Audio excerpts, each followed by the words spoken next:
सर्वप्रथम तर माझे दैवत सन्माननीय श्रीकांत शिंदे साहेब आणि एकनाथ शिंदे साहेब यांचा अत्यंत आभारी आहे। संपूर्ण मुंबईमध्ये एका तरुणाला ही जबाबदारी त्या ठिकाणी त्यांनी दिली, त्याची संधी मला दिली, त्यासाठी मी मनापासून त्यांचा धन्यवाद करतो। त्याचबरोबर आज इथे जमा झालेले सर्व तरुण हे सन्माननीय श्रीकांत शिंदे साहेब यांचे चाहते आहेत, त्यांच्यावर प्रेम करणारे तरुण मुलं आज इथे जल्लोष करण्यासाठी उतरलेले आहेत। विशेष बाब म्हणजे मागाठाणे मतदारसंघामध्ये आम्हाला उपमहापौर त्या ठिकाणी देण्यात आलं।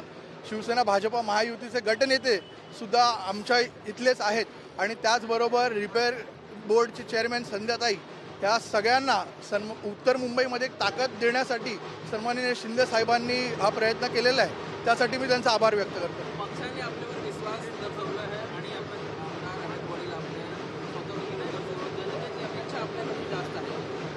निश्चित रूपाने ह्याच्या अगोदर सुद्धा काम करत होतो, आता सुद्धा तळागाळातल्या कार्यकर्त्यांसाठी पक्षाच्या संघटना वाढीसाठी मी निश्चित रूपाने झोकून देणार आहे स्वतःला। तरुणांसाठी काय विशेष आपण तरुण आहात? तरुण सहकारी मला जीवाला जीव देणारी सर्व तरुण जमलेली आहेत आज या ठिकाणी आणि आज मला असं वाटतंय कुठेतरी त्यांच्या हक्काचा माणूस आज एका पदावर विराजमान झालेला आहे। त्यांचे प्रश्न सोडवण्यासाठी युवकांना ज्या ज्या वेळेला माझी गरज लागते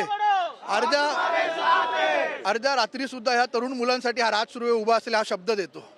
माझा सत्कार होण्यापेक्षा मला असं वाटतं आज न्याय दिलेला आहे तो एका युवकाला न्याय दिलेला आहे। आपले सगळ्यांचे लाडके उपमुख्यमंत्री एकनाथजी शिंदे साहेब यांनी आज काम करणाऱ्याला एका युवकाला एक न्याय दिलेला आहे आणि तो म्हणजे राजप्रकाश दादा सुर्वे।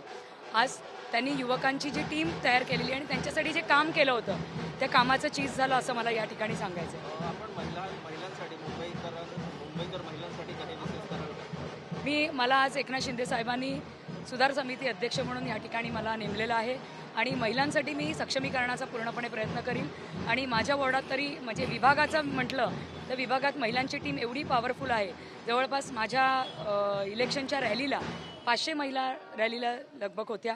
म्हणजे लोक आज निवडणुकीला उभे राहिल्यानंतर म्हणतात ना भाड्याने माणसं गोळा करतात, पण मला एकही माणूस भाड्याने आणायची गरज नाही लागली आणि ती टीम माझी महिलांची टीम ही खूप मोठी पॉवरफुल आहे। पूर्ण मुंबईकरांच्या महिलांसाठी मी सक्षमीकरणाचा पूर्णपणे प्रयत्न करीन। आता तुम्ही बघितलं असालच आता 8 मार्च महिला दिन येतोय, त्या दिनानिमित्त आमचे उद्योगमंत्री आपले उदयजी सामंत यांनी तर घोषित केलेलं आहे आणि एकनाथजी शिंदे साहेबांच्या माध्यमातून आज ज्या महिला कार चालवतात ते ई कॅब हे देण्याचा त्यांनी निर्णय घेतलेला आहे। दुसरी गोष्ट ज्या बचत गट आहे त्या बचत गटांना सुद्धा आज फूड ट्रक देण्याचं त्यांनी घोषित केलेलं आहे। आज तुम्ही बघाल आज ज्या ठिकाणी या महिला दिन आमचा साजरा होईल त्या ठिकाणी आमचं काय काम आहे ती जनतेला दिसेल।